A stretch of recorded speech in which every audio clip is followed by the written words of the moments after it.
Well, first of all, how do you like being called coach? I like being called a big baller. But coach is fine, because people can call you some other things. It's not something new for you, right? You've coached. This is nothing new for me. I mean, coaching is not hard. I mean, anybody could be a coach. Hey, anybody could be a coach. You know what? I'm going to put a sign out there so you really go crazy. Look at Steve Kerr. He's the Milli Vanilli of coaching. So he's not the coach? He's the Milli Vanilli of coaching, which I mean is you can go stand in the same spot like Walton did and win 20-something games when you got the right horses just running. Sometimes less coaching is the best coaching. But some of these guys like to act like they really coaching some guys that know how to play. How do you coach KD, Steph Curry, Draymond Green, and Klay Thompson? You know how you coach them? You don't. Turn your back and let them do what they do. As soon as they win the championship, everybody says, oh, he's a great coach. That team was put together by Mark Jackson. And now he jump up and try and take all the credit. That's why I call him the Milli Vanilli of coaching, because he's not MJ. Not Michael Jackson, but Mark Jackson. But we had some examples, like MJ did not win any championship before Phil Jackson came into town. So, yes. So coach, you know what Phil said? No, Phil said, hey, I'm going to sit back and look relaxed the whole time and call it the Zen Master. So anytime they get in trouble, he just believed in two players, Scottie and Jordan. Let's say he didn't win until he got the coach. He went till you get Scottie Pippen doing what he do, Dennis Rodman, those guys doing what they do. And what Coach Phil did, bag up. Michael Jordan is a superstar. You can't coach him. Pat Riley, bag up. Let Magic do what he do. He's a champion. How do you coach these guys? You don't. They're something special. You let them do what they do. Melo is in that same book. Jello's in that same. They're something special. So I just bag up, tell them go get the victory and come on back home. And the majority of the time it happens like that. They always get wins. That's how you get the win when they was in high school. They won 60 games in a row. How do you do that? You got to be a winner. You just can't go out there and say, I hope I win. One of the things my boys do a lot is win. They fancy with the ball, they do their things, but they're winners. And if you play them a long period of time, you're going to get some wins. Just like everybody's trying to figure out, why did I say Coach Walton has lost the team? Did somebody tell me that? No, I have two eyes. I'm looking at the game, no high fives. And the way I do this, I know everybody going to come down on me, which is fine. See, they didn't even know I knew that before. So now you're not even worried about the Lakers no more. You're just worried about me talking about Luke. Now what's going to happen when I say you lost the team? Everybody going to jump off board because they lost the team, or everybody going to band together. They ain't start winning until I made that comment. But if I let you keep losing games after game without saying nothing, you're just going to go in the same boat talking about they'll get better than young. No, forget that. So they was like, hey, they coming at us. They all band together now. So now you're going to start winning. That's what needed, a jump charge. But I'll do that. You talked about coaching in NBA. Is coaching in NCAA something different?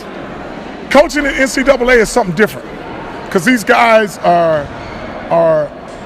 they kind of hold the future to the kids. So if you're a number one player,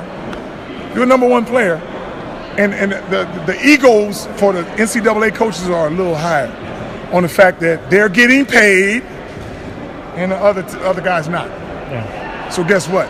That coach ain't going nowhere. He's going to sit you on the side, say, I'm not even going to play you. Sit down. So he has your future in his hands.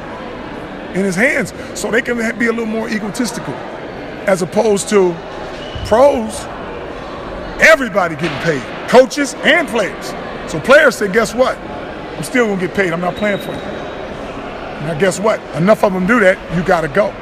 Just like some of these guys try to get in that mode, talking about, well, we care about our players. I said something about Luke. Everybody go crazy. The dude from Miami Heat got fired. The dude from Earl Watson got fired.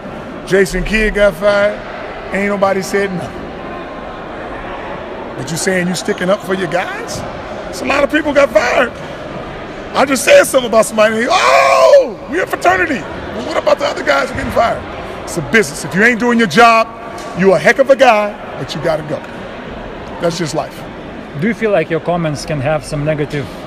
My comments are always going to have on your son, on Lonzo, for example, because people can assume that this comments comes from Lonzo about right. But that's just the media, because it's entertainment. So it's better to speculate for a better story. Instead of saying LaVar just out there talking around like he does, guess what? A better twist is Lonzo is going home saying, Dad, I have to talk to you. I'm going to tell you all about the team. Lonzo in his spare time, you know what he's doing? Rapping. He ain't got time to come talk to me and complain about no goddamn team. Like I told him, play for whoever you're going to play for. But what I do and what I say has nothing to do with Lonzo. He can't stop me from talking. He can't comment, whatever. Lonzo does what he does. And that's why people be like, well, Lonzo got to tone his dad down. He can't. I'm his dad. Well, I can't even picture him coming home saying, well, Dad, I think you need to stop talking about everybody. And I think you need to leave me alone. That's what I tell him. You got your life, I got mine. Do what you do. I do what I do. But you can't never tell nobody what to do, what's going on in their own head. You can tell what the weather's going to be like tomorrow. You can tell a lot of things you can tell, like before earthquake happens or something like that. But you never know what's going on in somebody's head. They can snap any minute. And you'll be like, I never thought that guy would do that. Because it's your mind. Before coming here, did you envision being the coach of the team? I didn't envision being the coach of the team, but I envisioned helping the team. And if that's what it takes for me to shed some light and to be a coach, I'm cool with that, whatever it takes. You know what? Because I want my boys to be successful. And how do you make my boys be successful without pulling the team with you? You got to pull a team. You need a team. You can't just have two guys out here doing what they do. You got to also make them believe in you guys playing a certain way. And they say, you know what, we can play that way too. Let's all band together and go get the wins and have fun while we're doing it. Instead of looking at what the next man is doing and why you're not doing it. When it comes team thing, everybody was cheering on the side. It was fun. Guys that weren't even playing, it wasn't sourpuss. Was like, hey, and I'm telling guys that go in, I don't need you to do everything. I just need you to do your job. If you're a shooter, I need you in there shooting. Play some hard defense, give me a couple of rebounds. Hey, but I need you to shoot the ball, put it in the hole. That's what everybody's here for, man. They want to see offenses change. Because nobody ever says, hey, buddy, come to the game. I want to show you the best defender I've ever seen in my life. Who cares? So you got to play enough defense, but they want to see some excitement with three. What do you cheer for? The ball going in the hole. And if it's going in, if the shot is going up 120-something times, you make it 60 up, there's 60 cheers. What do you think has been the biggest progress for your boys in this month? The biggest progress in my boys is they're increasing at a steady rate on the fact that it's the same we do back home.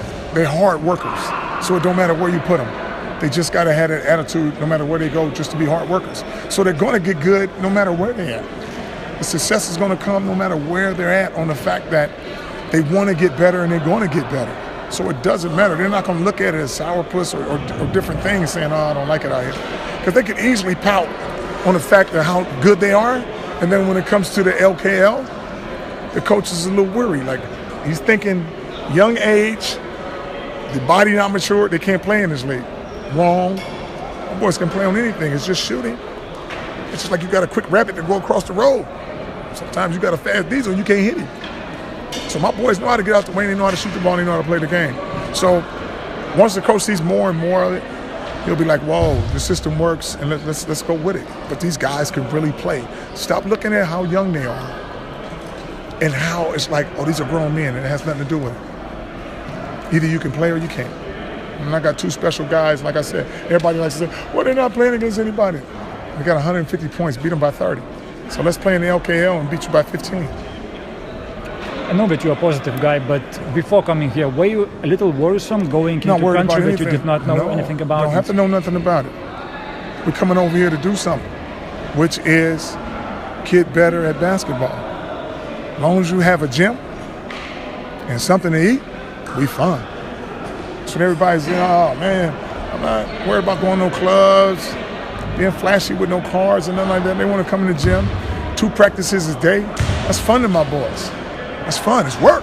Hey, man, we finna get better. We finna have some fun. Instead of sitting around sleeping and taking naps all day, no. Let's go get in the gym and get ourselves tired, then take a nap, get something to eat, watch some movies. So it's the best thing, man. I knew this was going to be a great situation for my family.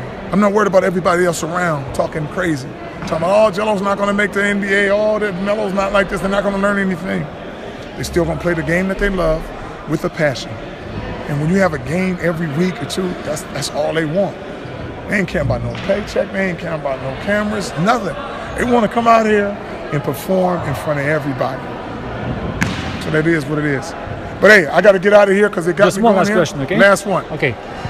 You had an option to leave the team after 1 month. This month is coming to an end. Yeah. What are the plans after this month? Well, no, I don't know what everybody else's plan was. My plan was to be here for the season. So everybody can have these speculations about, oh, only 3-4 weeks you're going to be here. No. My boys be here till it's said and done, till it's over with. And then next year, Melo will be right back. Here? Melo's team, Melo's house.